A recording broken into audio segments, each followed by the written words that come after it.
Good evening and welcome to Novara Live. My name's Stephen Methven and I'm joined tonight by Helena, aka No Justice MTG. Helena, how are you going? Yeah, I'm not doing too bad. Pretty good day today, and I look forward to the show. Good to be back with yourself, Stephen. Been a while, but looking forward to the show tonight. It's great to be back with you too, Helena. Coming up tonight, Yvette Cooper's taken a leaf out of the Tory immigration playbook. Benjamin Netanyahu has been accused by his own negotiators of blocking a Gaza ceasefire deal. And we'll look at events in Chicago at the Democratic National Convention. Home Secretary Yvette Cooper has announced a major crackdown on irregular immigration. Among a collection of new policies, she set a target to deport 14,000 migrants by the end of the year, aiming to raise deportations to the highest level since those of Theresa May's government in 2018. The move comes amid rising numbers of asylum seekers entering the UK by small boat crossings. According to Home Office figures, more than 800 people made the highly dangerous journey across the Channel in the last week alone. And linking her deportation efforts to those under Theresa May seems a pretty clear signal that Cooper wants to align herself with the Tories' hostile environment campaign. That policy originated from May's time as Home Secretary, and it saw migrants demonized and their lives made as difficult as possible with the aim of encouraging voluntary departures. A 2019 UN Special Rapporteur report declared that the policy had fostered a culture of xenophobia in Britain. And of course, that's something we've seen erupt in our streets in recent days when mosques and asylum seekers were attacked by racist mobs. So it's either incredibly stupid or incredibly knowing for Yvette Cooper to resurrect it at this political moment. Now, the Home Office says the plan will target people who have no established right to be in the UK, including failed asylum seekers. Junior Home Office Minister Seema Malhotra explained the Home Office's reasoning. It's really important that we see the rules being enforced and that we see an order brought back into the chaos that we've seen for far too long. And that's why the steps we're taking to see a surge in returns over the next 6 months, to see the highest levels of returns that we'll have seen over the last 5 years, is a really important part of making sure that those who have no right to stay know that they will be returned. Cooper's plans also involve the Home Office pressing ahead with the last Tory government's plan to open 2 new immigration centres. They will be in Campsfield in Oxfordshire and Haslar in Hampshire. They're set to house a combined total of 290 people by the end of the year, eventually increasing to 1,000. Meanwhile, a new intelligence-driven programme will target employers suspected of hiring people here without authorisation. Those employers caught will face fines, prosecutions, or even business closure orders. Now, that seems like a policy designed to drive people out of work, into poverty, and underground.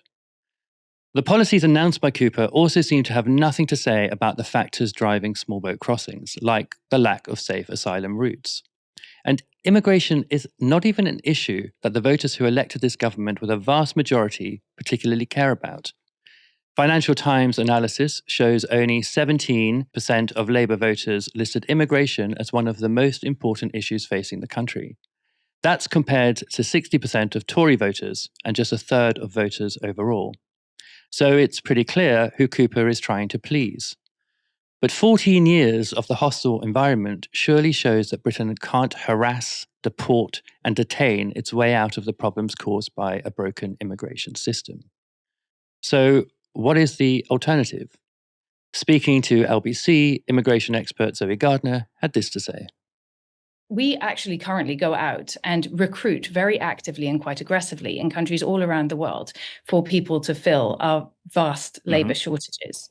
We could match the people who are in desperate need of coming to the UK with some of those labour shortages. We could have a completely different approach to immigration that works with the fact that people move, and they largely move through authorized channels, but those who are moving through non-authorized channels are doing so because they don't have other prospects, they don't have other solutions.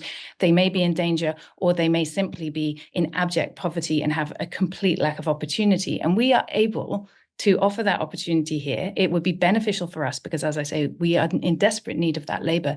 We have an aging population. We could manage this in a way that works with people and that creates systems that are designed to reflect the reality that people move and they always will, instead of systems that are vastly expensive, as I say, and that continue this cycle of capturing an individual who is providing a service that we need by doing work in our economy, who is doing that without authorization, and locking them up and sending them away and paying private companies a huge amount of money to do that. And then another person who is in the same system, in the same doom cycle, getting into that job, and then us doing it over and over again. Now, this Labour government has the kind of mandate that could see them make a real and lasting change to our approach to migration. They could be imaginative, they could be even radical, but Helena, will they do any of it? I mean, they will certainly be doing us a large change in terms of our immigration policy, but that change will not be a good one. The change will be essentially the end of the debate around how we approach migration policy in this country, and we will have lost that debate. I'll go on how that's happened in a second, but I just want us to cast our minds back to the leadership election for being leader of the Labour Party, where Keir Starmer pledged explicitly on closing immigration detention centres like Yarl's Wood, for example, and said that we should be having a compassionate approach to migration that centers human rights. Like, he ran on this very specifically, and this is not just like broken, this has been torn to shreds and thrown in the bin as far as pledges go. So yet another one we can leave on the cutting room floor with regards to this. I wonder how the Liberals are going to approach this. They said they wouldn't do this, they were just running on it during the election, they would turn left afterwards, right? They said the adults would be back in the room. Are they enjoying the adults being back in the room right now? Are they enjoying how quiet it is, apparently? According to people on the internet who clearly have not been paying attention to Labour's electoral strategy up to this point. Now, with regards to the actual policy itself, when it comes to failed asylum seekers, at the end of the day, they will have to be returned to the country of origin if they do not have a valid asylum claim. But this is a very small number. We actually have a very high acceptance rate of asylum seekers in this country, broadly because if they're making all of this effort to actually come here in the first place and claim asylum through the correct channels, they usually have a pretty good asylum claim, and that's why they usually end up getting heard, and they usually end up getting accepted on at least on appeal up to 75%, I believe. The issue that we have is when it comes to people who are undocumented, who have overstayed visas, for example, or who have failed to go through the visa system correctly. This is the fault of a bad system, which is deliberately complex and deliberately obtuse, which allows people to fall through the cracks and end up getting sucked into the underground of the society. This also happens with people who get stuck in asylum limbo, whether they have a valid claim or not, continually being stuck in a hotel or stuck in a processing center. These people can sometimes get lost. We saw 200 children get lost for the Conservatives' eyes when they were in government because we had such a haphazard approach to our migration system. And this could be so much easier, right? This could be very, very easy for us to be able to sort out. First of all, when it comes to asylum claims from people arriving via small boat, via irregular means, we could have safe routes for people to be able to come here by having offshore processing to be able to come here, as in they could apply in France and have their claim processed and then be able to come here very easily rather than having to rely on coming across in a small boat across the channel. We can make our visa system far simpler and easier to be able to navigate through.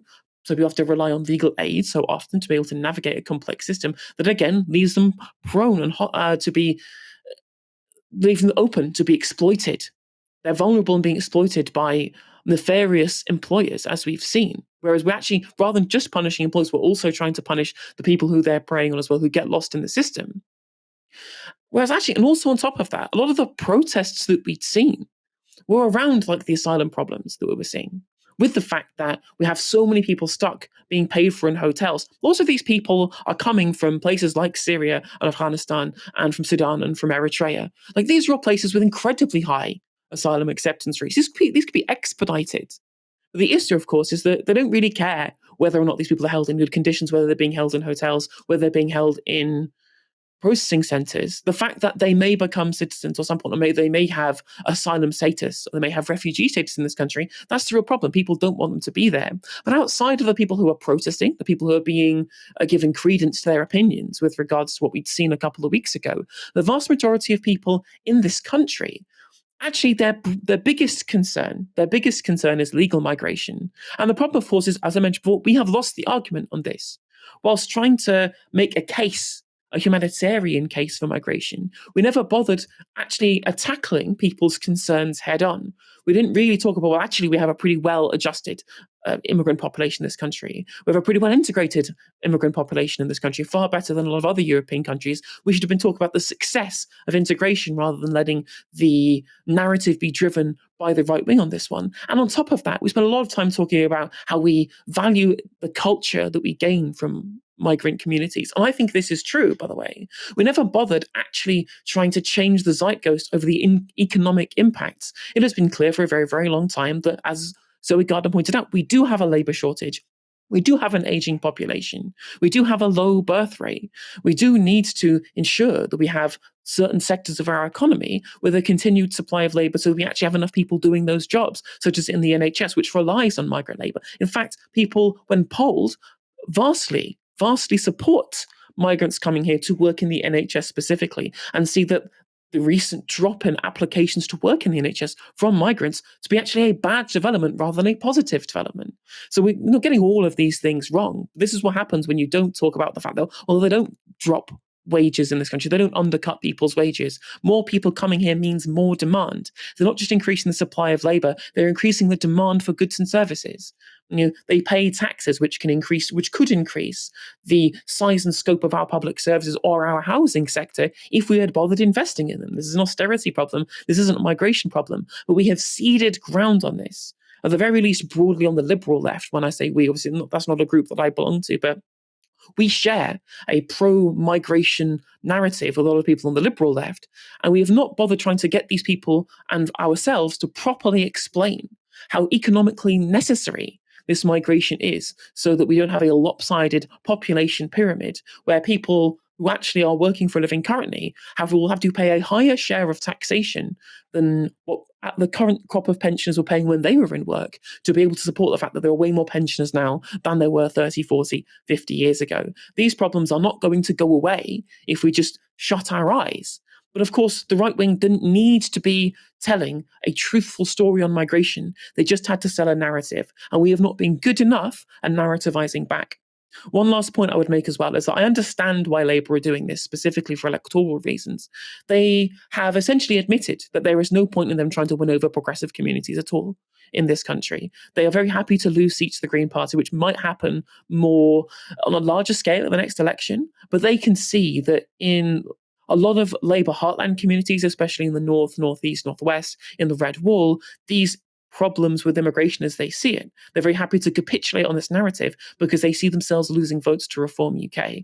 And these are the people who are looking to see an increase in polling in recent weeks, despite the drop in polling for Nigel Farage as a political figure. So Labour have made a calculated decision to let our votes go to chase people who might theoretically vote Reform. And of course, when you look at internal polling with regards to how Labour voters do view migration, they do want to see it come down. But as I said, that's more about legal migration than this focus on asylum seekers, which really is inhumane, and I really don't support it. I mean, I think I don't really understand the political strategy here, because I agree with you about Labour not wanting to see a repeat of the 2019 collapse of the Red Wall, and so thinking that they might have to promote policies which are going to keep people who might otherwise vote Reform in the Labour tent. But they do have such a huge mandate, and they have 4 or 5 years ahead of them in which, if they tried, they could undertake the kind of educational approach that you're referring to there, where they could explain actually the economic benefits that migration brings to the country, and the sort of dire state of our economic future as our population begins to shrink. And yet the fact that they won't do that suggests a kind of, I don't know, laziness, lack of imagination, just a sort of amoral cheapness that means it's easier to exploit the fears of migrant communities rather than make the effort to, actually just teach the electorate about economics and the benefits of migration. Ceasefire talks over Israel's assault on Gaza are expected to resume in the coming days, with negotiators from Egypt, Qatar, the US, and Israel gathering in Cairo. Hamas continues to refuse to take part. They say they remain committed to the 3-part plan Joe Biden announced in May, to which both Israel and Hamas agreed in principle last month. But since then, Hamas claims that the proposal has changed, with Israel adding new demands. These include a permanent Israeli military presence in the Philadelphia corridor separating Gaza from Egypt in the south. Also demanded is access to the Netzarim corridor. Constructed during this war by Israel, it cuts off Gaza City from the south of the enclave, preventing the free movement of Palestinians in the territory. Speaking in Qatar's capital, Doha, US Secretary of State Antony Blinken stressed the urgency of a deal. With our partners in Egypt and Qatar, our message is simple, it's clear, and it's urgent. We need to get the ceasefire and hostage agreement over the finish line, and we need to do it now. Time is of the essence because every single day, women, children, men in Gaza are suffering without access to adequate food, medicine, and at risk of being wounded or dying in fighting that they didn't start and they cannot stop. And time is of the essence because with every passing day, there's the danger of escalation in the region. What we are all united on is the urgency of the moment.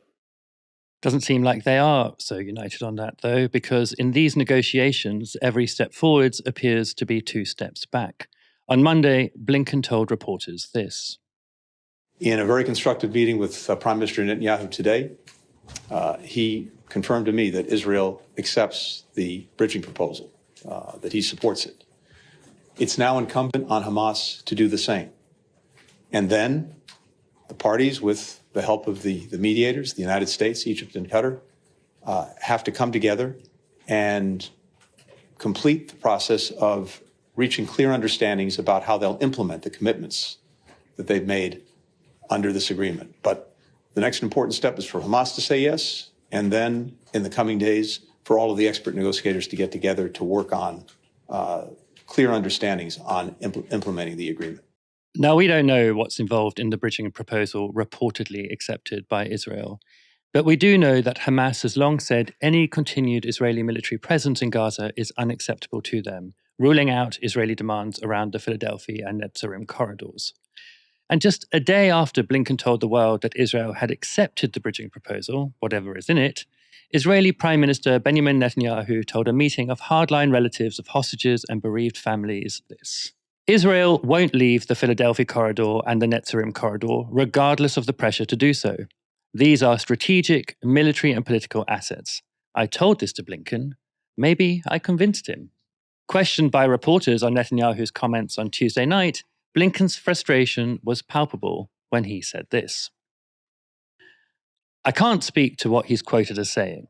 I can just speak to what I heard from him directly yesterday when we spent 3 hours together, including, again, Israel's endorsement of the bridging proposal, and thus the detailed plan. And that plan, among other things, as I said, includes a very clear schedule and locations for withdrawals. But the other thing is it's so clearly in the interests of all concerned, starting with Israel, to bring this to a close. And I think that was also reflected in the conversation that I had. The hostages depend on it. The security of the country depends on it. The ability to really ensure that we don't have the conflict spreading to other places, because Gaza is in many ways the key to making sure that we can actually move things in the north, in Lebanon and Hezbollah, in a better direction.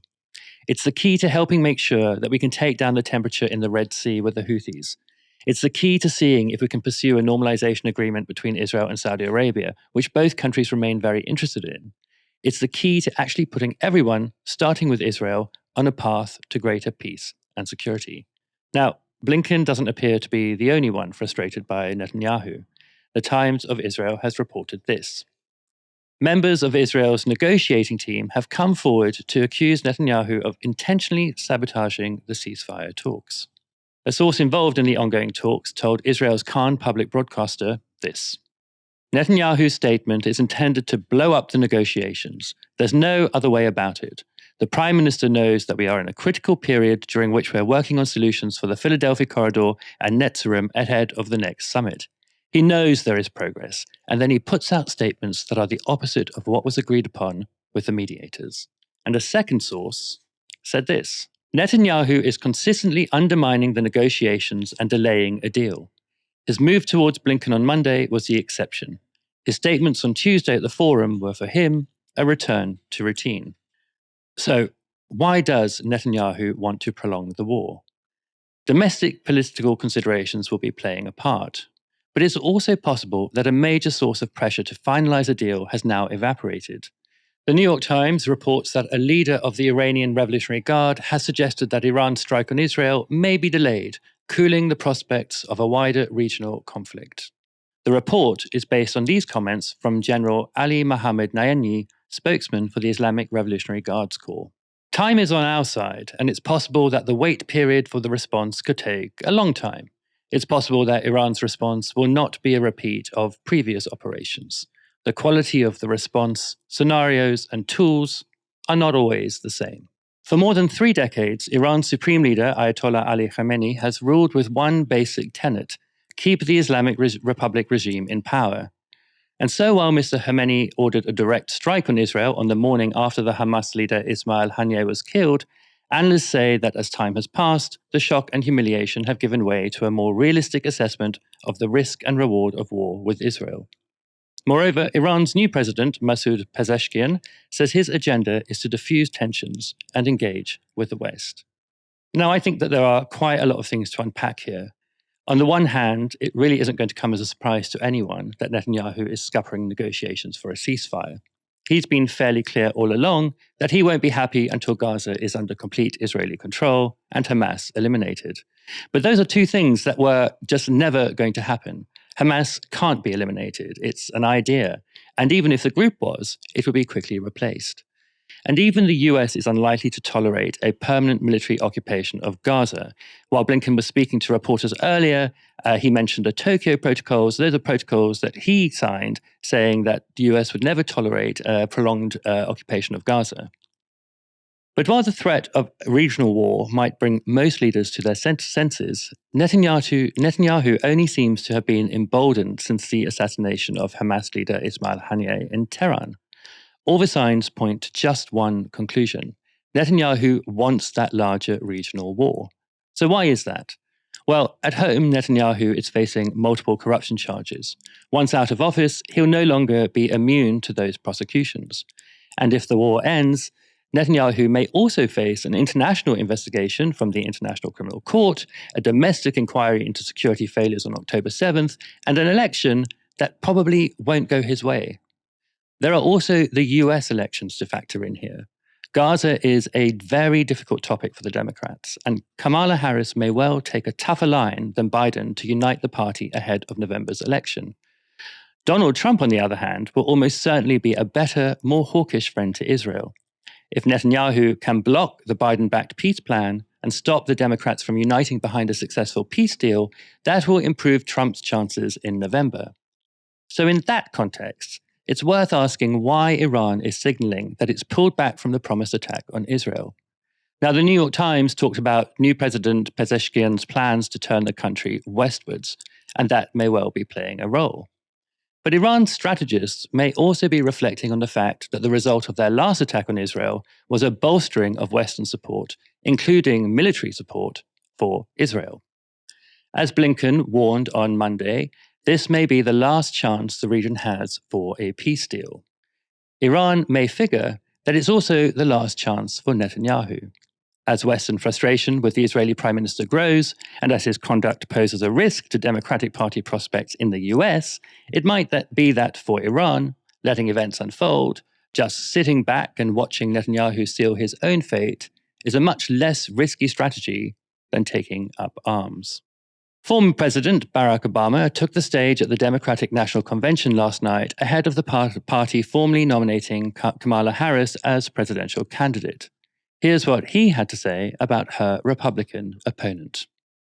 And most of all, Donald Trump wants us to think that this country is hopelessly divided between us and them, between the real Americans, who of course support him, and the outsiders who don't. And he wants you to think that you'll be richer and safer if you will just give him the power to put those other people back in their place. It is one of the oldest tricks in politics from a guy whose act has, let's face it, gotten pretty stale. We do not need 4 more years of bluster and bumbling and chaos. We have seen that movie before, and we all know that the sequel is usually worse. I mean, the US is divided, maybe not hopelessly, but Trump just wouldn't be able to succeed if not for the divisions that already exist for him to exploit. But in classic Democrat fashion, classic centrist liberal fashion, rather than examining the causes of those divisions like huge material inequalities, scarcity capitalism, and an unfair distribution of opportunities, Obama ascended to a more philosophical level. We believe that true freedom gives each of us the right to make decisions about our own life, how we worship, what our family looks like, how many kids we have, who we marry. And we believe that freedom requires us to recognize that other people have the freedom to make choices that are different than ours. That's okay.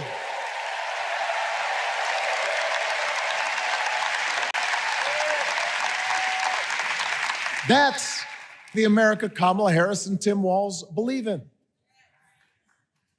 An America where we, the people, includes everyone. Because that's the only way this American experiment works. And despite what our politics might suggest, I think most Americans understand that. Democracy isn't just a bunch of abstract principles and dusty laws in some book somewhere. It's the values we live by. It's the way we treat each other, including those who don't look like us, or pray like us, or see the world exactly like we do. Now, that was a nice bit of mythologizing there from Barack Obama about America's origins. Obviously, America was not built on the freedom of individuals, but the freedom of some individuals and the distinct unfreedom of others, like slaves and indigenous Americans.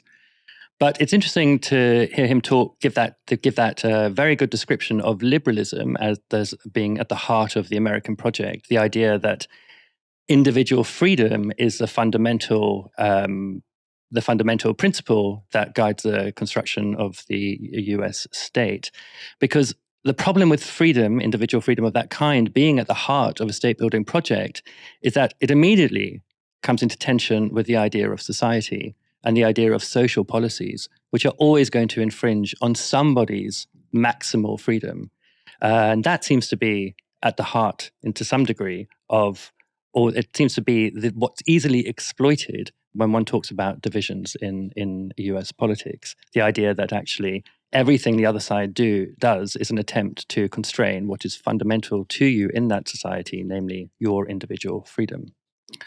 But with Harris's lead over Trump now significant, but in no way secure, Gaza remains a potentially divisive issue for her.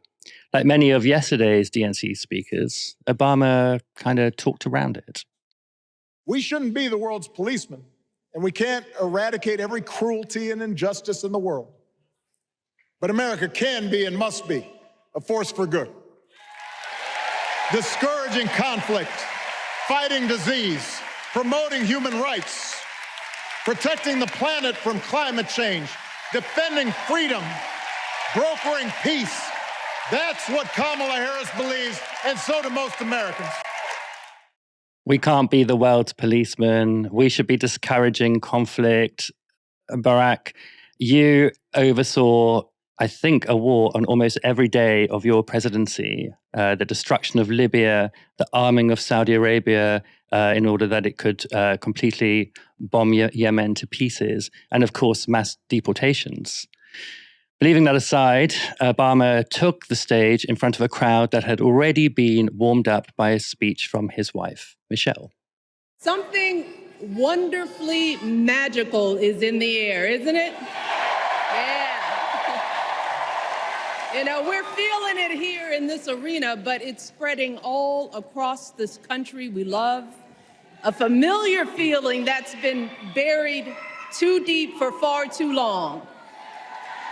You know what I'm talking about. It's the contagious power of hope. The anticipation, the energy, the exhilaration of once again being on the cusp of a brighter day. The chance to vanquish the demons of fear, division, and hate that have consumed us and continue pursuing the unfinished promise of this great nation, the dream that our parents and grandparents fought and died and sacrificed for. America, hope is making a comeback. As a clear callback to, I think, the 2008 Obama campaign. Now, Michelle Obama got through her whole speech mentioning Donald Trump's name just once, and yet she managed to drag him for filth anyway. Kamala has shown her allegiance to this nation, not by spewing anger and bitterness, but by living a life of service and always pushing the doors of opportunity open to others. She understands that most of us will never be afforded the grace of failing forward. We will never benefit from the affirmative action of generational wealth.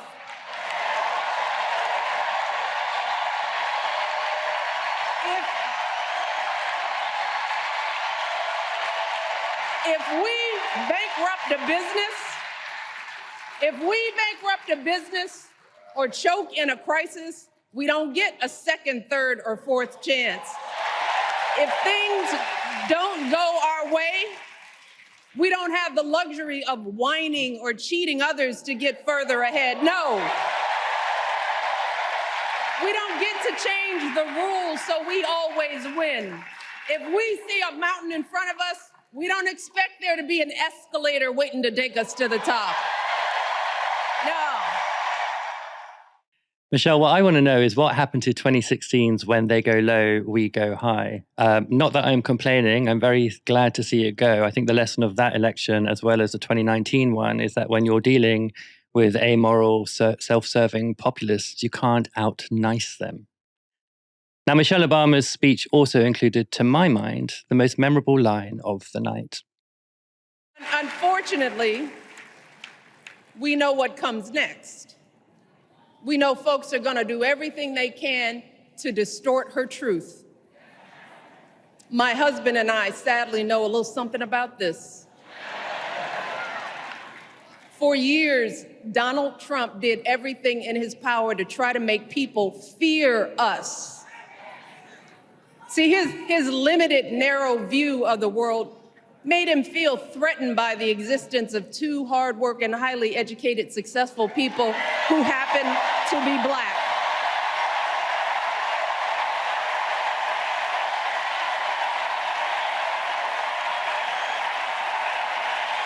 Wait.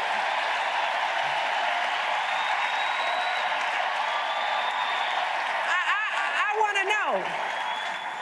to know. Who's going to tell him that the job he's currently seeking might just be one of those Black jobs?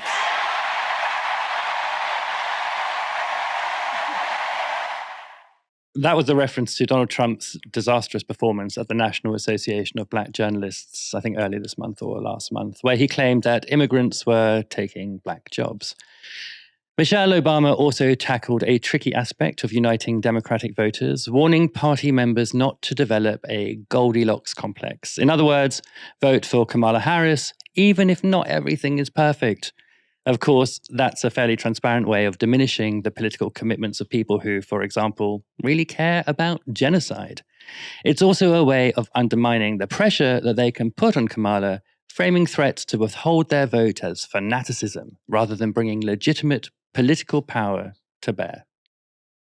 But against that conciliatory and, somewhat manipulative message, Bernie Sanders had this to say.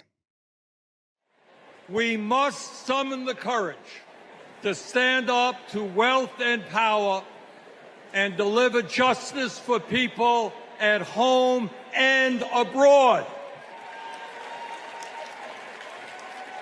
Abroad, We must end this horrific war in Gaza.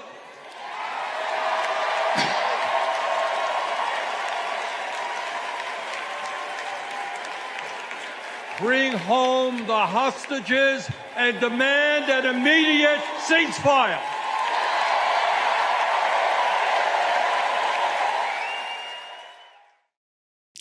Finally, Gaza gets a mention. Helena, I've got two questions for you. I'm going to come to Bernie Sanders on Gaza in a moment, but I want to start by asking you about the Obamas. What did you make of their contributions to the DNC? And what is it about American politics and this idea of like having to be endorsed and celebrated by your predecessors? I mean, you know, when Keir Starmer drags out Mandelson or Tony Blair, it's like a political risk.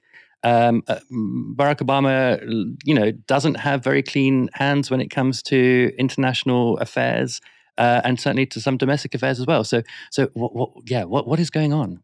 There seems to be far more veneration of previous political leaders in the United States than we have over here. I can't think of a prime minister at all for decades in this country who people still like broadly. They all seem to have large anti-fan bases for generations back. I think you'd probably have to go back to like Macmillan to find probably a prime minister in this country which people kind of view positively broadly in this country. Yet in America, because of this veneration, I think, of the role of head of state that they have, in the same way that we have a veneration for the role of head of state in the monarchy in this country, it does seem to have, even amongst kind of a bipartisan support for previous leaders. I mean, we all saw how liberals definitely tried to whitewash the history of George Bush, who is probably one of the worst presidents in American history, second only to potentially Ronald Reagan. But they seem to be very happy to rehabilitate his image in a way that the UK really doesn't want to do with somebody like Tony Blair, who has very similar blood that stains his hands to George Bush. But it's interesting to see because when it comes to Barack Obama within the Democratic Party, he certainly represents the part of their politics that is based upon vibes, right? I mean, we all see these kind of people in the UK too, but I think that his oratory style is something that helps galvanize a political party, regardless of how his policy affects people. I mean, the people who are kind of diehard Democrats who are very likely to go to the convention, a lot of these people aren't going to be those who really see the nub of policy, let alone foreign policy. I mean, one thing that you can be certain of in American politics is that foreign policy never really changes very often. It's not something that you ever see it's never really something that has been up for debate in terms of how you discuss policy in the United States. In fact, the key issues really have only ever been on social policy in a way that we don't have in the UK, whereas we generally focus on economics. And this is where we've kind of seen a DNC of two halves. This strategy is failing in terms of people within swing votes. The swing votes are now purely economic in origin. And this is why we've seen this kind of separation between this weird juxtaposition where the previous day before the Obama spoke, you had Sean Fain from the United Auto Workers calling Trump a scab, having the entire DNC shouting that Trump is a scab, something you never would have seen during the Obama era, following AOC, who mentioned Gaza and talks about Trump being a union buster, only to be followed by Hillary Clinton to talk about how Kamala Harris was somehow like taking on the torch of breaking a glass ceiling, something that really doesn't appeal to swing voters. And this really does show the kind of influence that interests have had over the Democratic Party, at least in part, maybe not as a whole, because the DNC and the Democratic Party still fully is in hock to people like Barack Obama, those who represent the old liberal base. But in terms of where they are pulling their strategy towards, it certainly does look more likely that they are trying to be at least try and build a coalition rather than actually have themselves being a strictly capital-only party, which is, to me, is somewhat of a positive move towards the left. And this, as you say, with regards to Bernie Sanders influencing on foreign policy at the very least, right, we've certainly seen because of the broad uncommitted movement, which is internal to the Democratic Party. It's internal to the Democratic Party, the uncommitted movement, whereas there is outside voter pressure too in states like Michigan. This is where it was started, was in Michigan, and it was Democratic Party members within Michigan who do want to vote for the Democrats who started this, but said that they couldn't do so all in good conscience allegiance because of their stance on Gaza. So by being members of the party, by having people who are pushing internally to change this strategy, both elected and membership, we have seen this sort of change at the very least. Now, I will say, people threatening to vote elsewhere have been a part of this as well, but it's a multiple-pronged approach in terms of trying to get this kind of rock-solid, this ironclad American foreign policy consensus to buckle somewhat. We've seen it move across, certainly from the right, where the America First strategy has seen the support for foreign wars reduced because they want to see more American wealth be put into domestic politics rather than in foreign politics.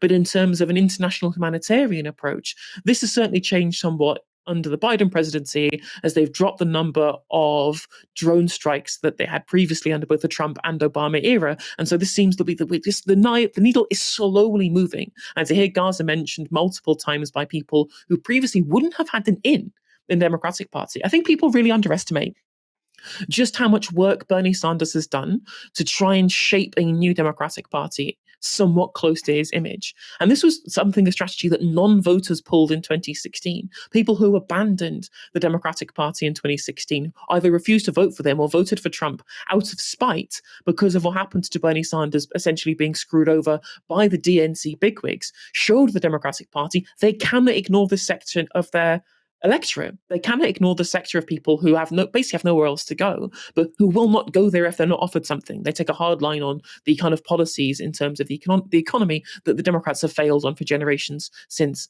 Clinton. So what we saw by the formation of the Biden-Sanders Unity Task Force in 2020, or in the run-up to the 2020 election, what have we seen? We've seen expansionary fiscal policy. We've seen expanded child tax credit. We saw the Inflation Reduction Act. We saw the Chips and Science Act. We saw things like trade tariffs, which you never would have seen under the kind of globalization-friendly neoliberal Democratic Party of Bill Clinton and Barack Obama. It's certainly something that's changed a lot in terms of domestic economic policy and support for trade unions, broad support for trade unions we haven't seen, where people having signs in the crowd saying union yes at the DNC. This is something that's very old school Democratic Party and nothing like what we saw under Obama and under Clinton. And again, I don't think that the Democratic Party necessarily want to do this. We all know who gives them the most money, and it's not the trade unions, it's the corporations. But they just know that they will not have access to power if they don't at least give these people something. And that is the role that Sanders has played up to this point in making sure that the people who follow him and who follow his politics have to be noticed, whether on domestic policy or foreign policy. And hopefully, fingers crossed, the needle that has moved slightly up to this point can move a lot further before the election. Yeah, I think that is truly actually some remarkable changes that you've mentioned there. Actually, someone was telling me about Waltz, Harris's running mate, giving a talk to unions where he was framing the right to strike as a fundamental element of freedom, which is not something I'd have expected to have heard from someone hoping to be vice president in the United States. Just going back to Sanders just for a moment. Obviously, AOC came into quite a lot of criticism from the left for her speech on Monday night, where she sort of fudged things on Gaza and referred to Kamala Harris working tirelessly for a ceasefire. And then suddenly Sanders comes out last night and is just very explicit. What do you make of that contrast? Did AOC sort of make one compromise too many? Is she holding back because she wants to swing at the presidency herself someday? What do you think is going on? I think that she's made a strategic error. I followed her politics very closely ever since she became a congressperson in 2018. I think that she has made too many concessions. It's very clear that she has clearly decided that an antagonistic relationship is not one that she wants. And it's something that I think has been to her detriment. We have seen congresspeople who take a far more harder stance in terms of cooperating with the internal Democratic Party still be very large players in terms of how they affect Democratic Party politics. I think the person who treads the line best is Ilhan Omar, somebody who still has broad support across the Democratic Party. She's hated by the Republicans a lot, but then who isn't from the Democrats? Yet she has taken a firm stance in regards to foreign policy, has made far fewer concessions, yet hasn't really made an enemy of herself. Now, of course, I fully support Rashida Tlaib, who has been the biggest critique biggest critic internally of the party. Is that going to let her have more power internally? I don't think so. But again, we need a multi-pronged strategy in terms of how we affect policy change if we're going to try and do entryism in a political party, which is what this is. Let's be real. This is entryism that the left have done in a very kind of solidly pro-corporate democratic party in the wake of how they changed in the 70s, 80s and 90s up until where we are today. But again, there are concessions that you need to make and concessions that you don't need to make. And clearly, rather than being a proper and reasonable critic of broad failures in terms of how the negotiations have gone thus far, and trying to paint Kamala Harris as somehow working tirelessly for a ceasefire when we all know that that isn't true, is one concession too many. And believe me, I think she's done good work up to this point in terms of policy, how she drafted climate change policy, drafting amendments to bills to ensure that there was no support for the anti-democratic coup in Bolivia, for example. Like, she's been at the forefront of some really good legislative effects in terms of how she's been in the party. But I don't think that she needs to be the person essentially giving credence to failed foreign policy initiatives in advance of those policy goals that she's already been successful with. So it's a real disappointment that she hasn't taken a harder line. But, we all make mistakes in politics, and there is plenty of time to make amends. Well, I certainly love me some left-wing entryism, and I really enjoyed that analysis, Helena. Thank you so much for joining me tonight. And thanks everyone for watching this evening. This show will be back tomorrow. You've been watching Novara Media. Good night.